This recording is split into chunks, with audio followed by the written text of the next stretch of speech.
The courtroom was silent as my attorney approached the judge's desk. "Your Honor," Patricia said, carefully placing a manila folder before him. "These photographs were taken by my client over the past 6 months. They tell a very different story than the one Mrs. Bennett has presented to this court." I watched Haley shift in her seat, her manicured nails drumming against the table. She had no idea what was coming.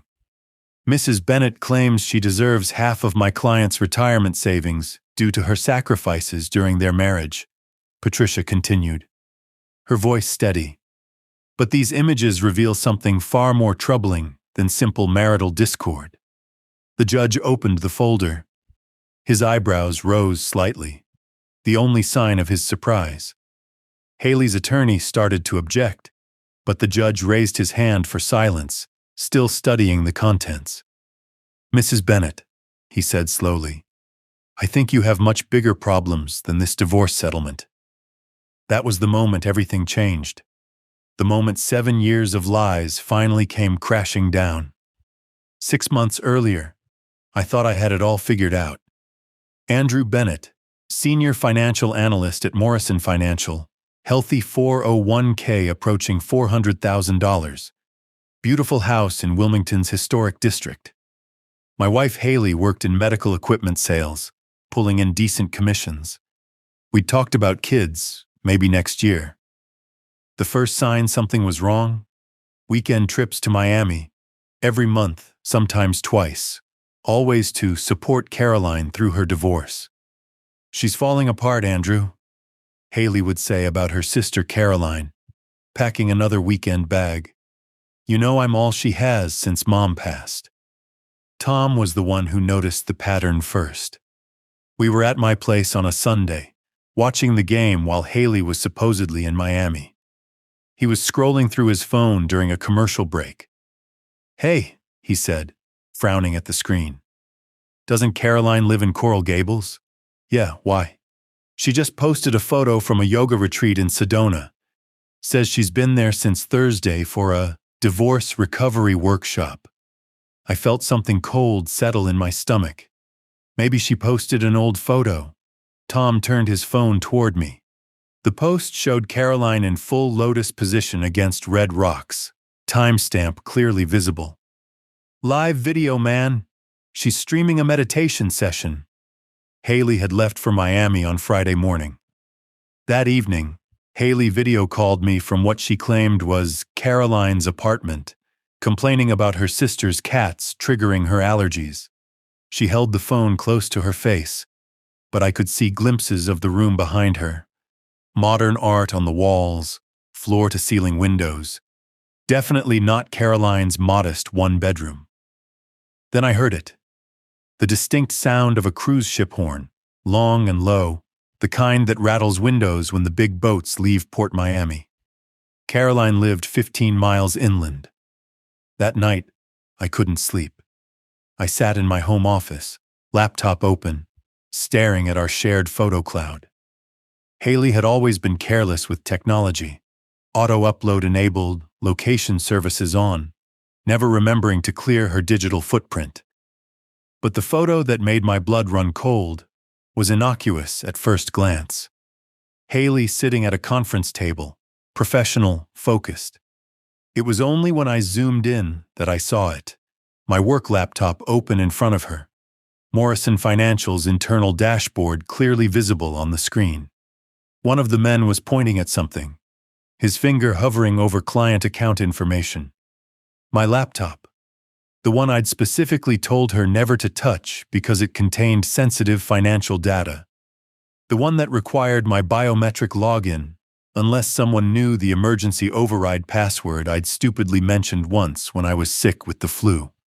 Monday morning, I called in sick to work and drove straight to my best friend Ben Foster's apartment. Ben was a forensic accountant at Morrison, the guy they called when numbers didn't add up. "I need you to look at something," I said, showing him the photos on my phone. "And I need you to not ask questions until you're done." Ben's expression shifted from curiosity to concern as he swiped through the images.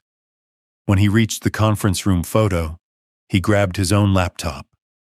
"Give me the dates when these were taken," he said, fingers already flying across the keyboard. I read them off from the metadata. Ben pulled up Morrison's internal audit system, his forensic access giving him visibility into transaction patterns most employees never saw. Jesus Christ, Andrew. His face had gone pale. "Someone's been accessing your credentials during off hours. Look at this. $50,000 here, $75,000 there. Always just under the automatic review threshold. How much total?" He was quiet for a moment, double-checking his calculations. $2.3 million. Transferred to 17 different offshore accounts over the past 8 months. 8 months? But Haley's only been going to Miami for 6. I stopped. 8 months ago was when I'd had surgery for a herniated disc. I'd been on heavy painkillers for 2 weeks, barely conscious for most of it. Haley had been so attentive, bringing me meals, making sure I took my medication, keeping my laptop nearby in case work needed anything urgent. Ben grabbed my arm. "We have to report this, today. This is federal wire fraud, Andrew. If we don't report it immediately, we could be considered complicit." 3 hours later, I was sitting in a federal building downtown, across from Special Agent Olivia Reed. "Mr. Bennett," she said, sliding a tablet across the desk. "Do you recognize these men?" The screen showed professional surveillance photos, the same 3 men from Haley's Miami pictures, but these were clearly taken by law enforcement, telephoto lens quality, timestamps in military format. "They're in my wife's photos from Miami." Agent Reed nodded. "Vincent Marquez, Derek Vaughn, Richard Torelli. We've been tracking them for 2 years. They run what we call a romance and access scheme. They identify people with access to financial systems, seduce them or befriend them, then use that relationship to facilitate large-scale fraud. And Haley, based on what you've shown us and our existing surveillance, your wife is either their newest partner or their next fall guy. These men have a pattern: recruit someone with access, use them for 6 to 12 months, then disappear when things heat up, leaving their accomplice to take the fall." She pulled up another screen showing wire transfer patterns. "The escalation pattern suggests they're planning an exit. Based on their previous operations, we expect a final large transfer, probably $500,000 or more, within the next week. What do you need from me? Go home. Act normal. Don't confront your wife. Can you do that?" The next 5 days were torture.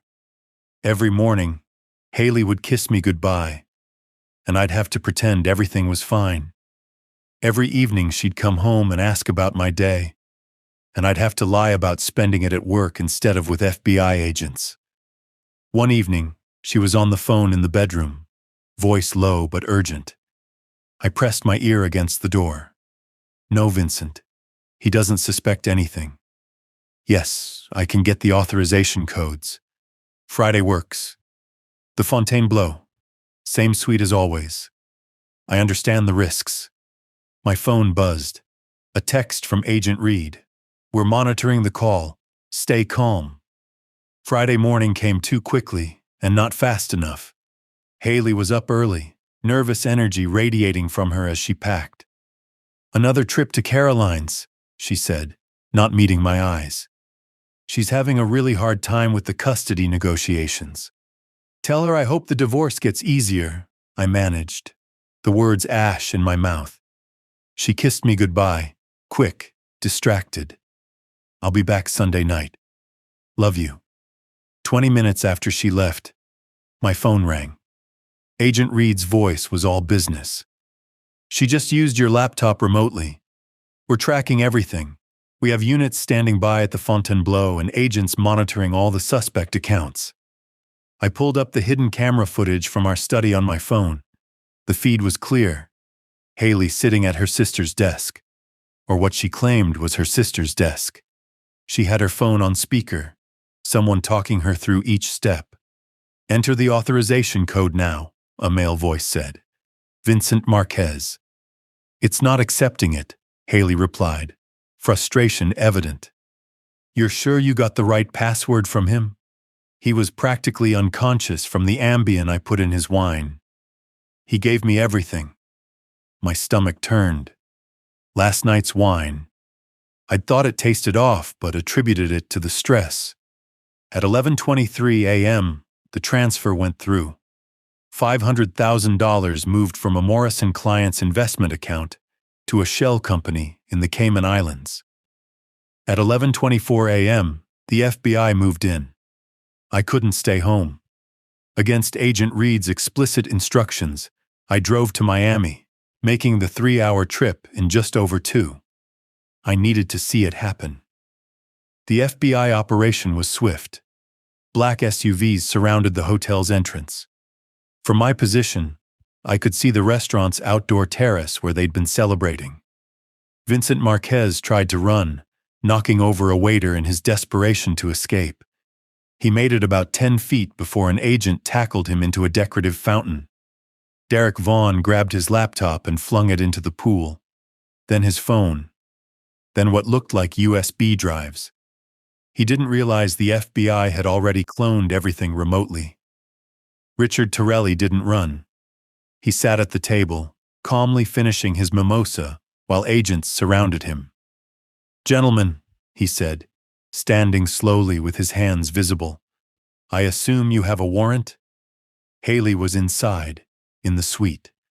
I could see her through the floor-to-ceiling windows, pacing back and forth on the phone. She saw the agents before they reached the door, and for a moment, our eyes met across the distance. Her face cycled through emotions. Confusion, fear, recognition, and finally, resignation. She didn't resist when they cuffed her, but as they led her through the lobby, past the gawking tourists and hotel staff, she was crying. The confident, controlled woman I'd married was gone, replaced by someone I'd never seen before. The investigation revealed more than I'd imagined. Haley hadn't just stolen $2.3 million. She'd been living a complete double life. The medical equipment sales job? She'd been fired 6 months ago for expense account fraud. She'd been leaving the house each morning, spending her days preparing for the heists, meeting with Marquez and his crew. But the worst revelation came from her phone records. The calls to Caroline about the divorce? Caroline had never gotten divorced. Her marriage was fine. She'd never even known Haley was claiming to visit her. I haven't seen Haley since Christmas, Caroline told me when I finally called her. I thought you two were just busy with work. Is she okay? What's happening? 2 months later, we faced each other in divorce court. Haley was out on bail. Her parents had put up their house as collateral. She wore an ankle monitor under her conservative pantsuit. Your Honor, her divorce lawyer began confidently, regardless of any alleged criminal activity, which my client maintains her innocence of, she is entitled to half of the marital assets accumulated during the 7-year marriage. This includes Mr. Bennett's 401k, valued at $400,000.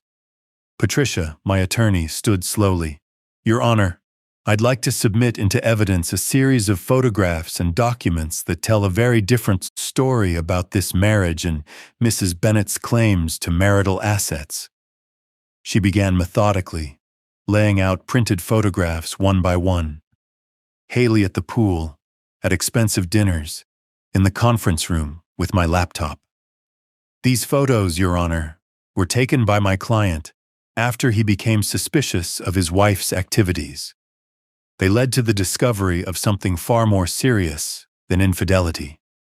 She placed the FBI report on the judge's desk. Furthermore, Mrs. Bennett drugged my client with Ambien to obtain his passwords, a fact she admitted on FBI surveillance recordings. Judge Harrison examined each piece of evidence carefully. Mrs. Bennett, did you use your husband's professional access to facilitate federal crimes? Haley's criminal lawyer whispered urgently in her ear. She looked at me once, a flash of something that might have been regret, then turned back to the judge. On advice of counsel, I plead the fifth. Mrs. Bennett, while you have the right to avoid self-incrimination in your criminal proceedings, this court can and will draw appropriate inferences from your refusal to answer in this civil matter. Based on the evidence presented, including FBI documentation, photographic proof, and Mrs. Bennett's refusal to deny these serious allegations, I find that Mrs. Bennett has not only violated the trust fundamental to marriage, but has actively used the marriage itself as a tool to commit federal crimes. The judge's voice grew colder. She drugged her husband, stole his professional credentials, and attempted to destroy his career and reputation for financial gain. The court finds that Mrs. Bennett is entitled to nothing from this marriage except what she brought into it, which, according to these financial records, was approximately $3,000 and some personal belongings. Your Honor, Haley's lawyer protested, this is highly unusual. So is drugging your spouse to commit federal crimes, the judge shot back. Motion denied. Mrs. Bennett, you're fortunate you're not facing additional charges for assault and poisoning. This divorce is granted, effective immediately. Mr. Bennett retains all marital assets. The federal criminal trials began 6 months later. By then, the full scope of the conspiracy had been uncovered. Marquez's operation had stolen over $30 million across 8 states, using people like Haley as entry points into financial institutions. Haley had been offered a deal: testify against the others in exchange for a reduced sentence. She took it. Watching her on the witness stand was surreal. She detailed every meeting, every transfer, every lie. She explained how Marquez had first approached her at a medical conference, how he'd gradually drawn her in with promises of wealth and excitement. He made me feel special, she testified, not looking at me in the gallery, like I was capable of more than just selling medical equipment.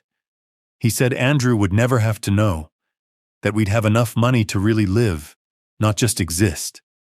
Vincent Marquez got 15 years in federal prison. Derek Vaughn got 8 years. Richard Torelli got 6 years and permanent disbarment. Haley got 3 years, out in 18 months with good behavior. Morrison Financial recovered $2.1 million from frozen accounts. The missing $200,000 remains unaccounted for. The company didn't fire me. Technically, I was a victim too. But the whispers in the hallways, the careful distance colleagues maintained, the way conversations stopped when I entered a room. I lasted another 3 months before accepting a position with a smaller firm across town. Tom helped me renovate the house, working weekends to strip away every reminder of Haley. We redid the kitchen she'd picked out, replaced the furniture we'd chosen together, painted over the colors she'd loved. The Fontainebleau photos sit in a safety deposit box now, along with the divorce papers and FBI reports, evidence of a life that went off the rails, but also reminders of hard-won lessons. My 401k has recovered and grown. It's worth $500,000 now. I even started dating again. Emma, Patricia's former paralegal who'd helped prepare my divorce case. She jokes that she fell for me while organizing evidence of my ex-wife's crimes. We take things slow, but honest. Haley was released after 18 months. She's living in North Carolina now, working at a call center under her maiden name. Required to pay $500,000 in restitution she'll never be able to afford. Caroline says she's trying to rebuild, attending therapy, staying away from anything involving finances or technology. Morrison Financial uses my case as a cautionary tale in their security training. The Bennett breach led to new protocols, biometric authentication, location verification, regular password rotation, and a ban on family members having any access to company devices. She wanted half my 401k. Instead, those vacation photos gave her a federal conviction, a destroyed reputation, and a lifetime of consequences. The money wasn't even the real loss. It was the 7 years of genuine love I'd invested, the future we'd planned, the children we'd never have. But perhaps that's the final irony. In trying to steal my financial future, Haley gave me something more valuable: the ability to recognize deception, the strength to rebuild from nothing, and the knowledge that I can survive betrayal by someone I loved completely. The photos remain in that safety deposit box, evidence of a crime but also proof of resilience. Sometimes the best revenge isn't revenge at all. It's simply letting people face the consequences of their own choices, documenting everything along the way, and building something better from the ruins they left behind.